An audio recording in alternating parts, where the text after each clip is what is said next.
Well, earlier this month, and you were with us for this, we were all pretty much glued to the drama that began on Earth and then went a couple 100,000 miles away around the moon and back. Is Artemis II and its Orion spacecraft sent 4 astronauts on that historic trip and then splashed back down in the Pacific Ocean. I was watching that for hours. A Minnesota native played a crucial role in that entire historic journey. And joining us now is Branelle Rodriguez, the vehicle manager for the Orion program and a native of Brainerd, Minnesota. Thanks for being with us. Thank you for having me today. Tell me how somebody growing up in Brainerd winds up at NASA and everything that you're involved with here. I know that, I read your bio and it mentioned seeing the bright night sky in rural Minnesota, and then you went to a space academy in Huntsville. I mean, how did this play out from a girl growing up in Brainerd to helping astronauts go to the moon and back? Wow, I don't think you have enough time in this segment for all of that, but it's a lifelong dream. I was very thankful to be raised with parents who really helped support me growing up. And so being able to, give them crazy ideas, like I want to go work for NASA, and having their support was everything. So, Minnesota is a beautiful place to grow up, to live, to do all the things. NASA was down here in Houston, Texas, and was calling me, so I was able to make my way down this way. So it says you've had a 21-year career now at NASA, assuming the bio is up to date, unless it's longer than that. Let's talk about what all you worked on the way towards working on this Artemis mission. Yeah, absolutely. So actually, when I first started here, I actually started in the engineering organization at Johnson Space Center. So I did things like bedroom, bathrooms, and kitchens for microgravity, which is more challenging than you think it should be. And then after many years there, I actually transferred over to the International Space Station and did real-time operations and solving anomalies with things you can't see, hear, or touch. And then once I had a very long stint there, I actually moved over to the Orion program about 4 years ago, and was very blessed to get into the Artemis II role as vehicle manager and helped oversee this for the past probably 3.5 years or so. Wow. Well, tell me what's all involved in being the vehicle manager. I mean, this is something where you're involved in the Orion spacecraft, the capsule in layman's terms, I guess here, from its development and production and testing and right up to taking off. Yeah, absolutely. And Orion is a beautiful spaceship. It has, the crew module, which is what I think we all got very well acquainted with during the mission, but it also has a service module, which is our powerhouse. And so it has all your power, your oxygen, your nitrogen, your propellant in that system. And so as vehicle manager, you have a lot of incredibly smart technical teams that support this mission. And so I helped work and provide leadership to all those teams to integrate this spacecraft and all of its subsystems across the board.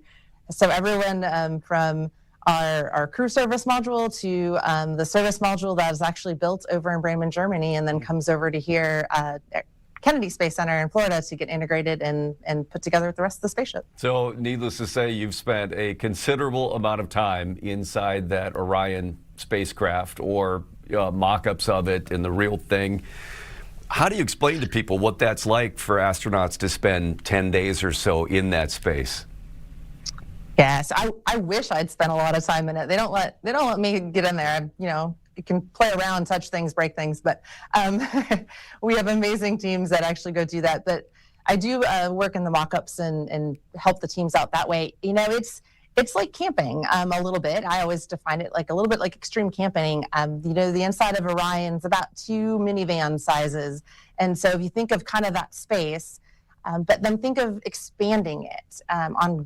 On Earth, we have, our ground, our ceiling, our left, our rights. But in orbit, you can use all of that space. And so it's not just confined to one area. So I always like to think, the creativity and ability to put things and utilize spaces is that much more when you're in space.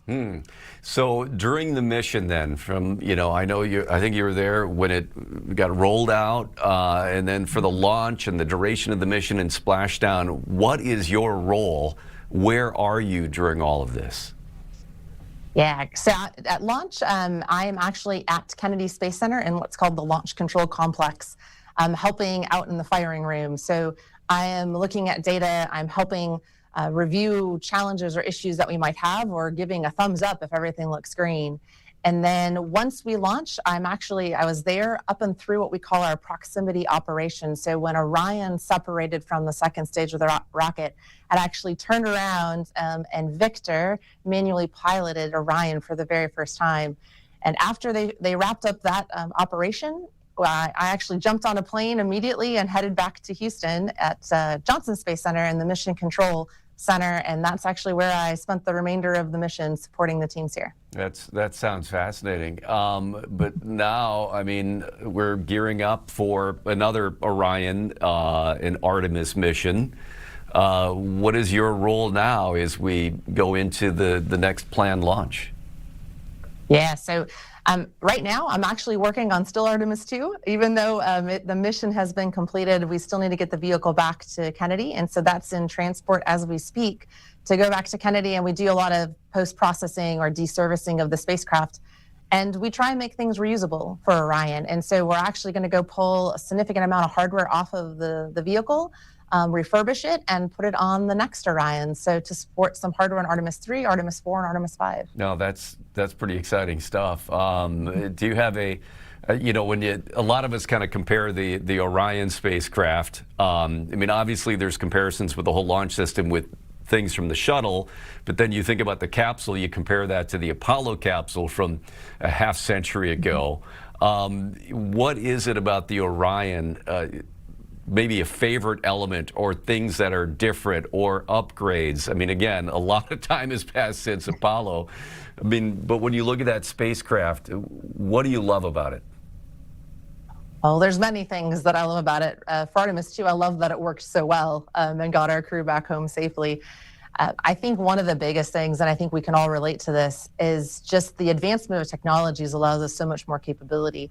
Specifically for those that are on Earth that aren't with the crew, they are our eyes and our ears, but they also provide all the imagery, and the imagery that they provided on this mission, I think it's been more than I ever thought possible, and it brings us to be really right there, like you're watching it as they're watching it. And so, our advancements in cameras and things like that we've been able to implement and have not only on the vehicle, but also in the crew's hands have been just I think what has made this mission feel like you're right along with the crew. Well, that was the exciting thing too on the website, and then where you could just watch along constantly. It was remarkable to be able to just see this stuff in real time throughout the duration. Yeah, absolutely. And our astronauts on this mission were outstanding. They brought us with us on this whole journey, and they always had stated that since the very beginning, that Artemis II is for all. It's for all humanity.